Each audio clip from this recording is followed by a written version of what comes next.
పైన కూర్చొని చూస్తున్నాడు, చిద్విలాసంగా నవ్వుకుంటున్నాడు. ఒక్కొక్కడు మాట్లాడే మాటలు, ఒకడు పడే పాటలు, అరే కానీ రా అనుకుంటుంటాడు. ఆయన అసలు తొందరపడ్డగా చిద్విలాసంగా నవ్వుకుంటాడు.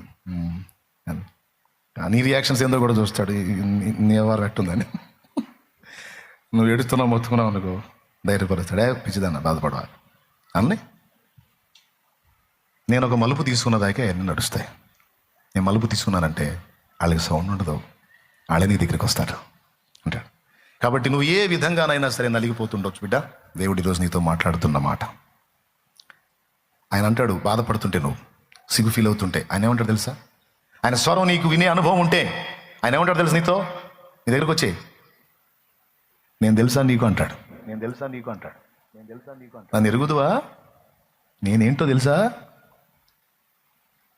తెలుసు ప్రభు. మరి తెలిస్తే ఏంది అవతారం? లే, సంతోషంగా ఉండు.